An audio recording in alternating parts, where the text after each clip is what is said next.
Hello အားလုံးပဲမင်္ဂလာပါ Podcast for Readers ကနေပြီးတော့မှပြန်လည်ကြိုဆိုလိုက်ပါတယ်ကျွန်တော်ဒီနေ့မှာတော့ဆရာမခင်စောတင်ရဲ့ဘွဲရဲ့စီမီများစာအုပ်ထဲမှာအပိုင်းငါဖြစ်တဲ့ပျော့ပြောင်းညီထွေတွေးသက်စေဆိုတဲ့အကြောင်းလေးကိုဖတ်ပြပေးမှာဖြစ်ပါတယ်ပျော့ပြောင်းညီထွေတွေးသက်စေစာဖတ်သူရဲ့ပြေခေါ်မှုကပုံဆောင်ခဲလို့ဖုံးလွှမ်းသွားမယ်အလျှော့အသင်းမရှိပဲတင်းမာနေမယ်ပုံတံတစ်ခုအဖြစ်တည်သွားပြီဆိုတာနဲ့စာဖတ်သူတိုက်ပွဲမှာကြာရှုံးပြီးဖြစ်ပါတယ်မေခွန်းတွေအားလုံးရဲ့အဖြေတွေသိပြီလို့ထင်လိုက်မယ်ပြီးတော့ပုံစံတစ်ခုတည်းကိုဝင်သွားပြီဆိုတာနဲ့ရှေ့ဆက်တိုးတက်ဖို့ရက်တန့်သွားပါလိမ့်မယ်ဘဝမှာချောမောပြည့်ပြည့်ချင်တယ်ဆိုရင်ရွေးချယ်ခွင့်တွေအားလုံးကိုကြိုးဆိုဖွင့်လှစ်ထားရမှာဖြစ်ပါတယ်အသွေးခေါ်ယူဆတွေနဲ့ဘဝကိုပြောင်းလဲပြင်လွယ်အောင်အတူအလျှော့ထားရမှာဖြစ်ပါတယ်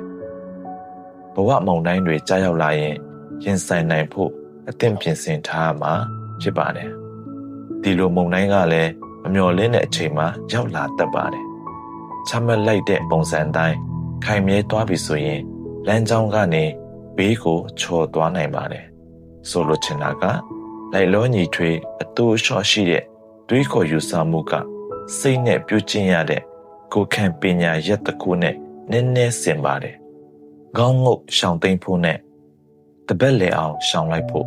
ရိုက်ချက်ကိုမထိအောင်လင်းမြန်စွာရှောင်လွှဲဖို့နဲ့လက်ပတ်ဖတ်သွားနိုင်ဖို့ကိုပြုလုပ်နိုင်ဖို့အစဉ်သင့်ပြင်ဆင်ထားရပါမယ်။ဘဝကိုရန်သူလိုမြင်ဖို့မကြိုးစားပါနဲ့။အဲ့ဒီအစားလေ့ကျင့်ဖက်မိတ်ဆွေလိုသဘောထားပါ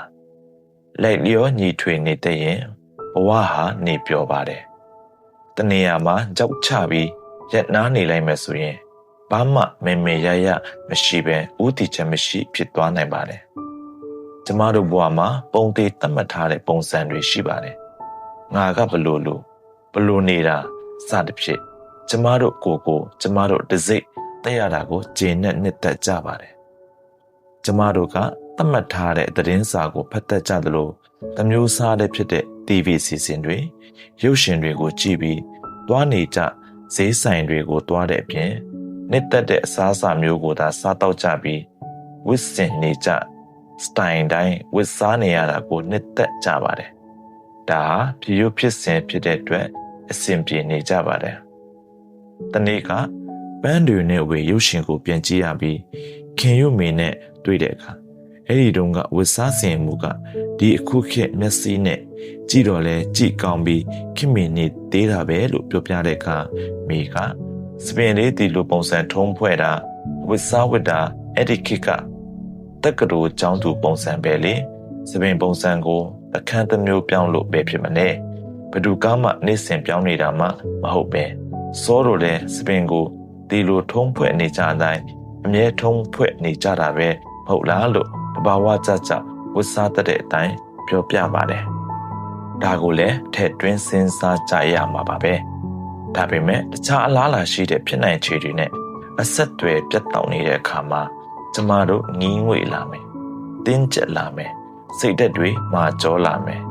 ပြီးတော့ဥတီချက်ကနေလွတ်ပြီးဟိုရောက်ဒီရောက်ဖြစ်လာတတ်ပါတယ်ဥပမာပြောရရင်မိခင်ဖြစ်သူကတာသမီကိုငယ်စဉ်ကစပြီးအရွယ်ရောက်လို့အလုတ်ဝင်ရောက်နေတဲ့အထိအစစအရာရာတာဝန်ယူချက်ပြုတ်ကျွေးအဝတ်အစားခွရှော်မိဘူးတိုက်ပေးဘဝမလုံးနဲ့တရားမလုံးနဲ့ထင်းချုပ်ပေးလွန်အားကြီးတော့ကိုအာမကိုတတော်ပါဘူးအိမ်ထောင်ပြုတ်ပြီးဦးဆောင်ရမှာကိုလည်းမဝင့်မရဲဖြစ်ပြီးလူပြိုကြီးအပြိုကြီးဘဝမှာပဲမိဘကိုမိတွေ့နေပြီးနေသွားတတ်ကြပါတယ်ဘဝရဲ့ပုံစံခွက်ထဲကိုဝင်သွားတဲ့အတွက်စွန့်စားမှုကိုလည်းမလုပ်ချင်တော့ပါဘူးဘဝကိုစင်ဆက်မပြတ်ဖြစ်ပျက်နေတဲ့စွန့်စားခြင်းများလို့မြင်သိရပါမယ်စွန့်စားမှုတိုင်းဟာပျော်ရွှင်ကြည်နူးဖို့တစုံတစ်ခုကိုတင်ကြားတက်မြောက်ဖို့ကဘာကြီးထဲမှာစူးစမ်းလေ့လာဖို့အတွေ့အကြုံအတိုင်းဝင်းကိုကျေပြန့်စေဖို့မိမိရဲ့မိုးကုတ်စဝိုင်းကိုချဲ့ထွင်ဖို့ခွင့်ရတစ်ခုဖြစ်စေရပါမယ်စွန့်စားမှုကိုပိတ်လိုက်ခြင်းကမိမိဘဝရဲ့တိုးတက်ရာလမ်းကြောင်းကိုပိတ်ပစ်လိုက်တာပဲဖြစ်ပါတယ် စွန့်စားမှုတစ်ခုရဖို့အခွင့်အရေးကြုံတာနဲ့တပြိုင်နက်တွေးခေါ်မှုကိုပြောင်းလဲဖို့ကျင်းမြောင်းတဲ့ဘဝတွေကပြင်ပလောကထဲကိုထွက်လိုက်ဖို့နဲ့ဘာဖြစ်လာမလဲဆိုတာကိုလေ့လာကြည့်ရှုဖို့ပါပဲဒီလိုစွန့်စားရမှာကိုကြောက်ရွံ့နေရင်မိမိအလိုဆန္ဒတိုင်းဥခွန်တဲ့ကိုပြန်ဝင်သွားနိုင်ပါတယ်ပေါ်ပေါက်လာတဲ့အခွင့်အရေးကိုလက်ခံလိုက်တာကလည်းစိန်ကြောက်တို့ကိုရွှေငွေထဲမှာစီချေတာမျိုးမဖြစ်စေရပါဘူး။ဘာကြောင့်လဲဆိုတော့အတိုးအလျှော့ပြောင်းလွယ်ပြေလွယ်မရှိလို့ပါပဲ။တကယ်လည်းရောညီထွေတွေ့တဲ့သူများဟာဘယ်ချိန်မှာ yes လို့ပြောရမယ်။ဘယ်ချိန်မှာ no လို့ပြောရမယ်ဆိုတာကိုသိရှိနားလည်ကြပါတယ်။သူများပြောတိုင်းလည်းလိုက်မလို့ဘူး။သူများပြောတိုင်းလည်းခေါင်းမညိတ်ပဲဉာဏ်ပညာနဲ့တာဆုံးဖြတ်နိုင်စွမ်းရှိကြသူများ